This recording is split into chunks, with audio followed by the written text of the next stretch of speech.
All right, welcome back to Last 100 Yards. Um, I've made some mistakes in the. Let's put a bit more light. I made some mistakes in the previous missions, especially regarding line of sights on contours. But well, it's a learning process, so I could go back and point every single situation I had wrong, but let's continue with because there's so many missions that we can have fun with, and after that, after we have done all the missions, which is my intention for the channel regarding this the war games, then we can even design our own scenarios based on historical. But at the moment, I was thinking about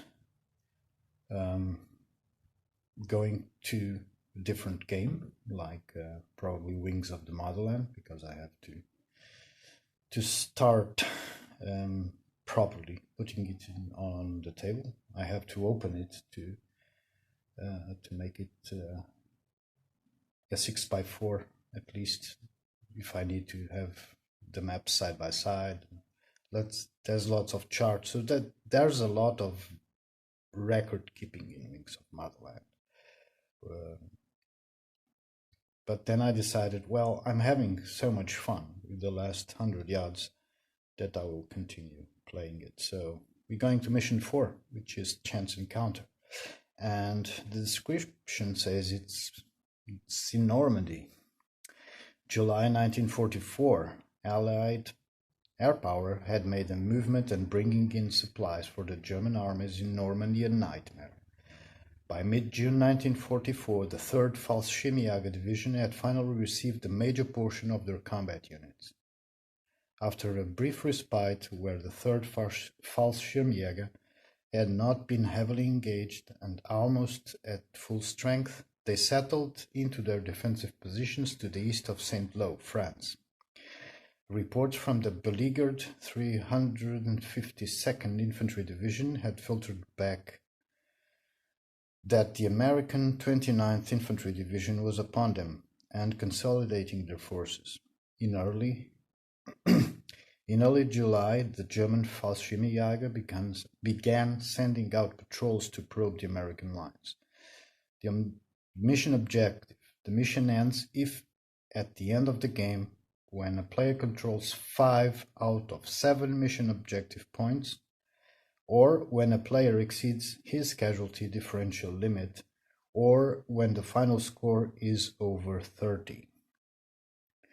There's a situation here where the forces are described as Able Company and the Germans as the 1st Infantry Company, and on number 2 of the disposition it says the infantry companies for both sides are selected at random. Yeah, we're going to use Able and 1st Infantry Company. The Americans have done 19 steps because they have a AMG section. The Germans don't, but both have mortar sections. So the mortar support is not available for either player at start, and they must conduct mortar recovery die rolls during the mortar fire adjustment phase of any game turn following when the time lapse is over 10 minutes. So there will not be mortars available for the first 10 minutes, and then it's a question of rolling it. All right, the mission objectives are as follows, and I will try to put the stars. I will put the stars or the crosses, doesn't matter, just so we know, because this is a chance encounter. There's no, and these are the forces that will be used. So for the Germans, we have the entire 1st Company. For the Americans, we have the entire Able Company. all 3 platoons of the companies. And so the mission says that it's all the buildings, all right, that we have to control. So that's 3 plus groves, 1, 2, 3, 4. So a grove are a continuous patch of trees. So, I mean, it could be anything really, but they need to control.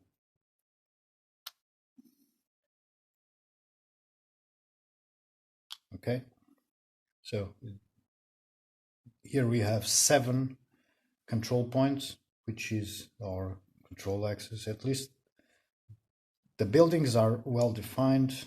The other ones is any X that is contiguous and continuous with woods. So yeah, we can define that is this one or that one. I'll go for these ones, but they are not under control of anyone. So because both forces will enter from the edges here. Now, during the first game turn, the units on a road X at time of activation or reaction can conduct an optional reaction. Road bonus is not allowed, of course, it's infantry. Victory level, it's already said, at least 5 of the 7. The player controlling at least 5 of the 7 possible control points wins the mission, providing his final score is under 30. Otherwise, it is a draw. There's no definition of attacker or defender. The casualty differential is 2 for the Germans. Okay, I'll put it. I have to decide which one is the attacker. Okay. Players roll for initiative prior to setup. Player losing the initiative has his choice of either the nationality or his force or his friendly board edge. The player winning the initiative is considered the attacker. So let's make, given it's a solo play, let's roll and see who is the attacker. Germans are the attackers, and it comes with the story that the Fallschirmjägers are making a probing attack. Where's my pencil? It's there. Okay, so pencil is pointing north. I'm not sure where Saint Lo is positioned in the big scheme of things, but let's suppose Saint Lo is that way, because I'm seeing Normandy kind of coming front line, you know. So Americans are defending Saint Lo there, and they have companies spread out all around southeast. So a line that goes south and then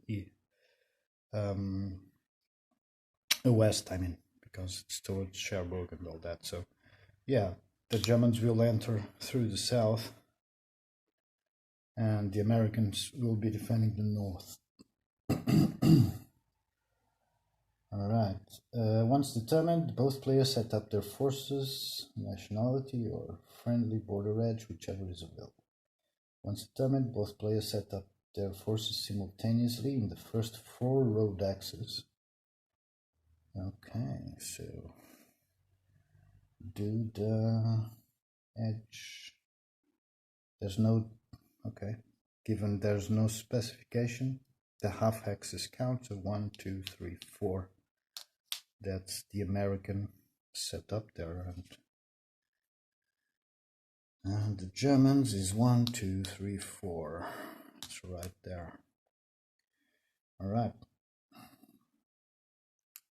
gonna set up the second platoon,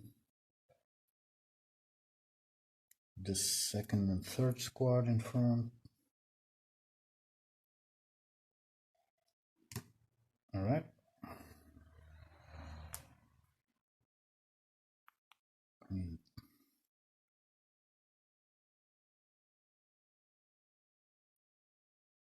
Bloody hell. I'll put the entire second platoon in front. I'll leave Murphy in the center with the first platoon. They are advancing in column, but with a lot of people. And we'll have Smith with the third platoon in the back.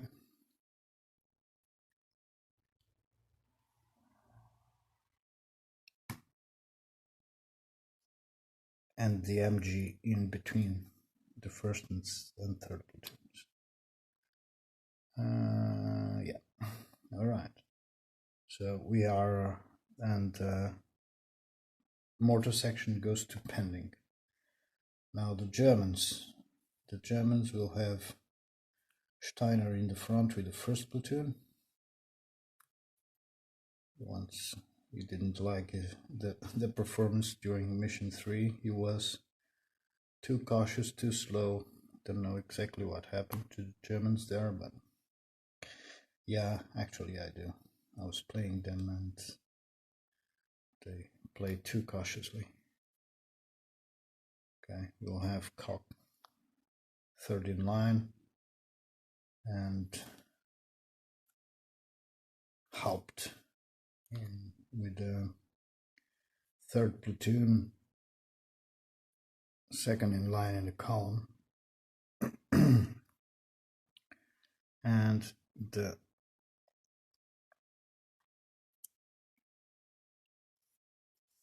mortar section is going to pending. So let's rotate the camera. Okay, so have everything as 0. The mortar pending will only come after the 10 minutes. The Germans are the attackers. Casualty differential limit 2. Same for the Americans on 2. So we are pretty much set up, ready to roll for initiative at the start. Unless there's a special rule for initiative, which there isn't. And once we start occupying objective points, we'll start putting the stars or the crosses. So that's it. That's the intro for mission 4. Further, if you happen to see the episodes and see want to leave any comments, see rules that were not correctly applied, this is a learning process for me and for anyone that's actually seeing it. So this is not a tutorial, it's not how to play, it's just me having fun and sharing it with whoever sees it. What else can I say? Well, I'm really loving the system. I'm not tied to the weapons, but I'm playing the man behind the weapon. That's exactly what command and... Oh yeah, another thing, on this mission 4 we're gonna use optional rule of command and control, and that means there's no action or reaction that any unit can take unless it's within 3 axes of a leader, or within 3 of a unit that is within 3. So it will be interesting. I mean, the maps are small, so you can keep kind of a tight cohesion, but as we advance in the missions, we'll start putting more maps together, so it might become interesting in the future. So I want to use that rule here. Let's see if I don't forget to use it. And yeah, pretty much that. I'm having really good fun playing this series and actually recording it. I think I never recorded anything like what I'm doing now before. It was just, PC games and all that. The majority based in history, especially naval, but yeah, I'm having good fun, and many thanks to the guys out there that actually indirectly inspired me to do it. I have to thank Mike Denson and all the other guys that actually showed me this wonderful game, Last 100 Yards, and it's really down my alley. And yeah, GMT for publishing it, and looking forward to see more expansions to this. Not a very high level strategic aficionado. Tried several games at Army Corps and Division level, man, and it's not. I don't feel the connection to the troops, and here I do, but at the same time I'm not worried about a very crunchy system, because I'm not worried if I tell Murphy to run to the house. Bloody hell, I'm not going to worry if he has stones and piled up and he has to vault over them, and if he trips or not. I don't care about that. We send him in, and it's his job to arrive at the situation. Another thing that I was discussing, and this is interesting, that I was discussing with a friend, is it's amazing how different types of war games, and I'm telling this regarding, this is Hex and Counter board game, and the other one is Tabletop Miniatures Games, which is Two Fat Lardy's Chain of Command, and they are very similar in the narrative that is constructed and the way, that the units get involved in the situation that's happening. Somehow I would like to see more of the initiative system and the time tracking of Last 100 Yards in Chain of Command. So it would be interesting to see a mashup of both systems, because both are aiming at the same thing, to play the period and the tactics of the period, and building a narrative about the guys about the troops that fought during that period, and not play the rules, if you get what I mean. But